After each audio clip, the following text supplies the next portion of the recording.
Good morning student. कक्षा विषय हिंदी और जिस किताब से पढ़ रहे थे उसका नाम है भारत की खोज।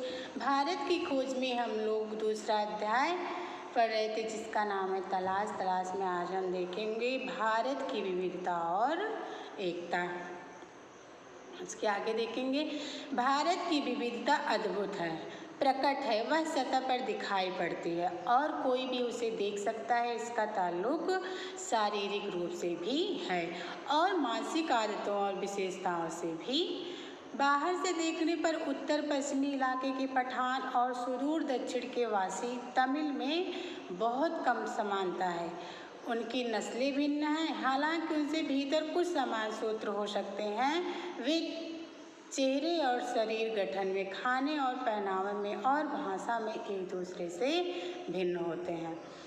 उत्तर पश्चिमी सीमांत प्रदेश में मध्य एशिया की गमक तो है ही। वहाँ के बहुत से रीत रिवाज जैसे कश्मीर के भी हिमालय के उस पार के देशों की याद दिलाते हैं। पठानों के लोक प्रचलित नृत्य रूसी कोजक नृत्य शैली से मिलते हैं। पठानों के लोक प्रचलित नृत्य रूसी कोजक नृत्य शैली से मिलते हैं। इन तमाम भिन्नताओं के बावजूद पठान पर भारत की छाप वैसे ही स्पष्ट है जैसी तमिल पर। इसमें कोई अचरज नहीं है क्योंकि सीमा के ये प्रदेश और साथ ही अफगानिस्तान भी भारत के साथ हजारों वर्ष से जुड़े रहे हैं। ये पुराने तुर्क और दूसरी जातियां जो अफगानिस्तान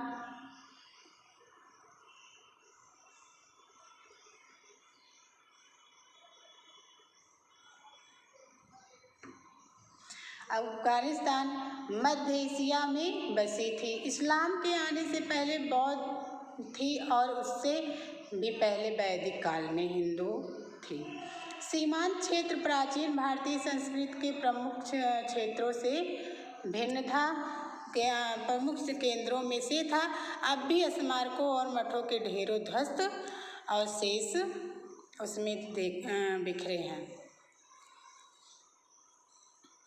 विशेष रूप से तक्षशिला के महान विश्वविद्यालय के जो 2000 वर्ष पहले अपनी प्रसिद्धि की चरम सीमा पर था। सारे भारत के साथ ही एशिया के विभिन्न भागों से विद्यार्थी यहाँ खींचे आते थे। धर्म परिवर्तन से अंतर जरूर आया, पर उन क्षेत्रों के लोगों ने जो मानसिकता विकसित कर ली थी वह पूरी तरह नहीं बदल सकी। आगे देखेंगे पठान और तमिल दो चरम उदाहरण हैं। बाकी की स्थिति कहीं इन दोनों के बीच में है। सबकी अपनी अलग अलग विशेषताएं हैं, पर सब पर इससे भी गहरी छाप भारतीयता की है। यह जानकारी बेहद हैरत में डालने वाली है कि बंगाली, मराठी, गुजराती, तमिल, आंध्र, उड़िया, असमी, कन्नड़, मलयाली, सिंधी, पंजाबी, पठान, कश्मीरी, राजपूत और हिंदुस्तानी भाषाभाषी जनता से बसा हुआ है। विशाल मध्य भाग कैसे सैकड़ों वर्षों से अपनी अपनी अलग अलग पहचान बनाए रहा। इसके बावजूद इन सब के गुण दोष कमोबेश एक से हैं। इनकी जानकारी पुरानी परंपरा और अभिलेखों से मिलती है।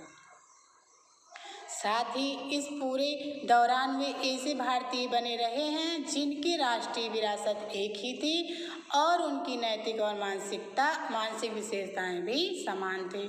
प्राचीन चीन की तरह प्राचीन भारत अपने आप में एक दुनिया थी, एक संस्कृति और सभ्यता थी जिसने तमाम चीज़ों को आकार दिया था।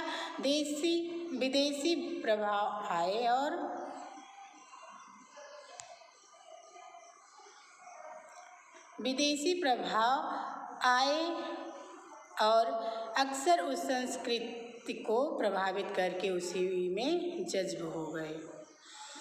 जब भी विघटनकारी तत्व उभरे तत्काल उन्होंने सामंजस्य खोजने के प्रयास को बढ़ावा दिया। सभ्यता के आरंभ से ही भारतीय मानस में एकता के स्वप्न ने अपनी जगह बनाए रखी। इस एकता की कल्पना कभी किसी बाहर से आरोपित वस्तु या बाहरी तत्वों के या विश्वास के मानकीकरण के रूप में नहीं की गई।